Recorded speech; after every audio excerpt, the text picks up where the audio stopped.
साथियों नमस्कार। मैं आर.के. अमोल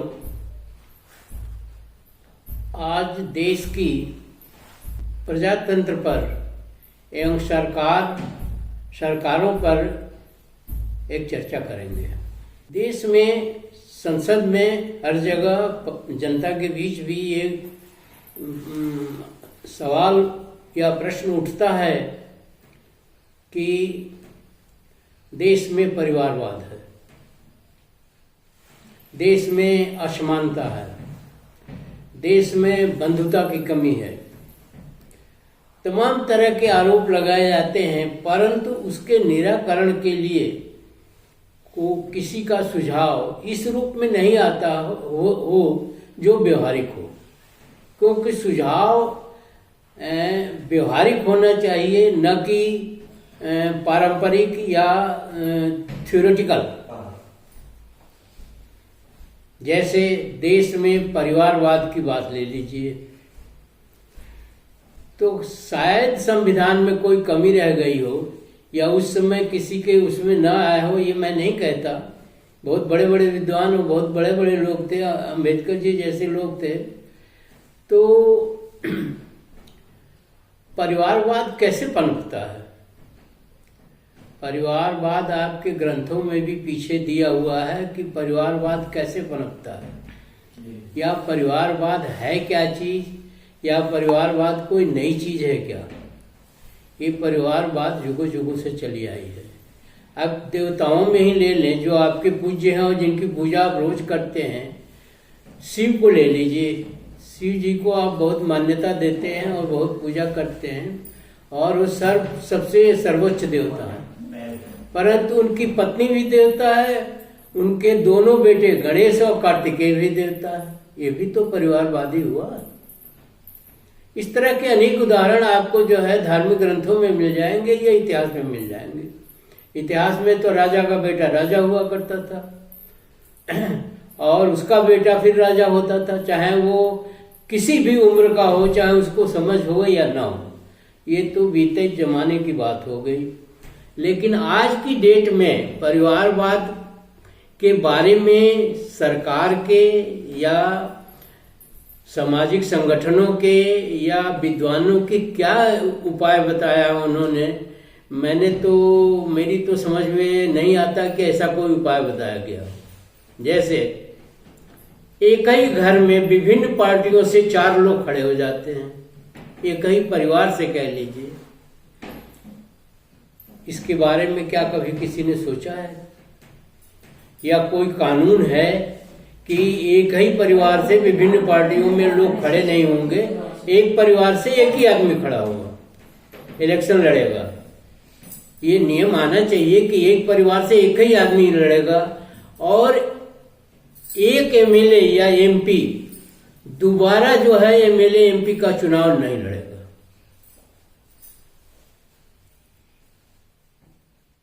एक आदमी जो 3-3 बार 4-4 बार 5-5 बार प्रधानमंत्री बनता है, वो एक बार से ज्यादा प्रधानमंत्री नहीं बनेगा।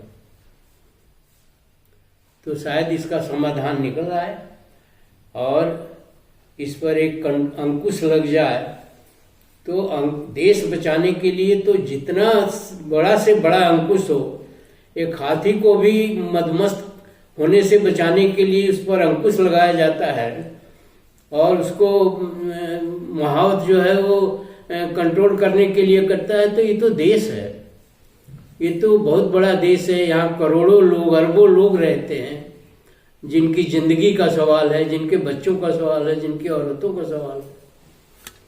तो ऐसी स्थिति में ये क्यों नहीं किया जा रहा है?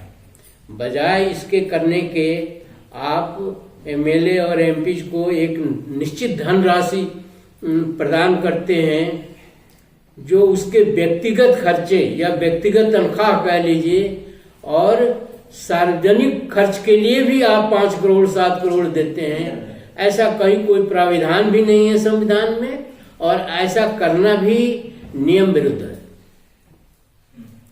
किसी भी एमएलए को तनख्वाह देने के लिए मतलब तनख्वाह के रूप में भत्ते या जिस भी रूप में आप देते हो वो देना ही नहीं चाहिए।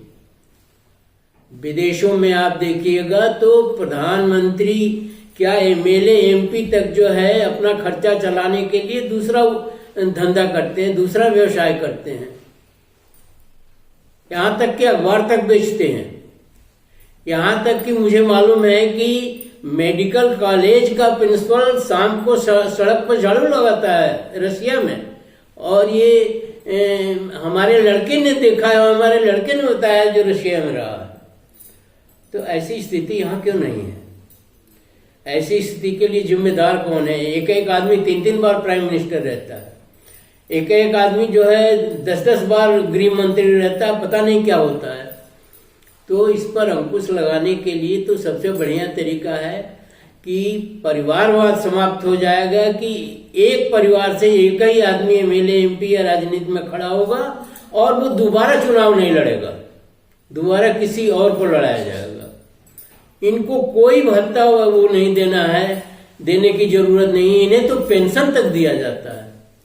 और ये साथ पुश्तों के लिए धन कमा लेते हैं और गरीब जनता जो है ऐसे ही रह जाती है। स्कूल नहीं खुल पाते हैं, शिक्षा की व्यवस्था नहीं होता, हॉस्पिटल की व्यवस्था नहीं होती है। हॉस्पिटलों में 1 रुपए का पर्चा अब 2 रुपया हो गया होगा, 5 रुपया होगा, मैं नहीं जानता। एक भी पैसा न देना पड़े हॉस्पिटल में जनता को, और अगर देना पड़ता है, उसकी शिकायत आती है तो पूरा हॉस्पिटल बंद कर देना चाहिए, या इसी तरह का कोई कठोर नियम बनाना चाहिए। आज देश बदहाली की स्थिति में जा रहा है। आपस में पार्टियां लड़ रही हैं और पैसे कमा रही हैं। यहाँ जो पार्टियों का चक्कर है कि पार्टी राज करती है और पार्टी के नाम पर व्यक्ति राज करता है, और व्यक्ति के नाम पर उसका परिवार राज करता है। ऐसी स्थिति खत्म करने के लिए मेरी समझ से तो यही है, या इस पर सरकार को विचार करना चाहिए, आयोग बनाना चाहिए, और अगर कड़ाई नहीं करी गई तो ये देश फिर गुलाम होगा। क्योंकि ये जो पिट्ठू पैदा किए जा रहे हैं, जो 10-10 पुश्तों के लिए रिश्वतखोरी कर रहे हैं और पैसे इकट्ठे कर रहे हैं, इससे देश का बड़ा हित होने वाला है और बहुत बड़ी एक समस्या खड़ी होनी है। आज तो ये भी ट्रेंड हो गया है कि जितने नेता हैं वो अनाप शनाप भाषण देते हैं। कोई ऐसा सुझाव नहीं आता जिससे ये समझ में आए कि नहीं, ये सक्रिय सुझाव है।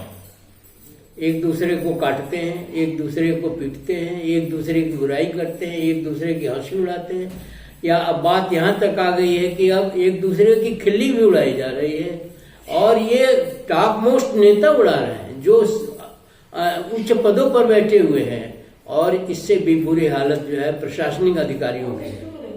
प्रशासनिक अधिकारी पूरी तरह से मक्कार हो चुके हैं, पूरी तरह से भ्रष्ट हो चुके हैं, और पूरी तरह से रिश्वतखोर हो चुके हैं, और पूरी तरह से वो एक तगमा लगा लिया आईएएस का, आईपीएस का, और वो बेकाबू हो जाते हैं। इनके ऊपर भी नियंत्रण रखना बहुत जरूरी है। और अगर थोड़े दिन कठोर सरकार निर्णय ले कि अगर आईपीएस की या पीसीएस जो भी अधिकारी हो, प्रशासनिक अधिकारी, अगर उसकी गलती ऐसा महसूस होता है कि जानबूझकर किया गया है, तो उसे सीधे सीधे बर्खास्त किया जाए और उसके परिवार के कोई दूसरा जो है वो नौकरी में ना है, उसको भ्रष्ट घोषित किया जाए। अन्यथा ये देश रसातल में जा रहा है, चला जाएगा, और फिर हम वहीं जो है दाने दाने के मोहताज हो जाएंगे। कपड़े नहीं मिलेंगे, स्कूल और स्वास्थ्य की तो बात ही अलग है। अभी वीडियो में मैं इतना ही आपसे निवेदन कर रहा हूँ। आगे और भी वीडियो मैं दूंगा, और मैं चाहूँगा कि आप इस वीडियो को पढ़ें, समझें, हमें भी सुझाव दें, हमें भी बताएं कमेंट बॉक्स में। आपके इस कृत्य का मैं आभारी भी रहूँगा और स्वागत भी कर रहा हूँ। धन्यवाद। वीडियो को लाइक, शेयर और सब्सक्राइब करना न भूलें, इससे हमारा मनोबल बढ़ेगा। जय भीम, जय गांधी, जय नेहरू, जय बुद्ध।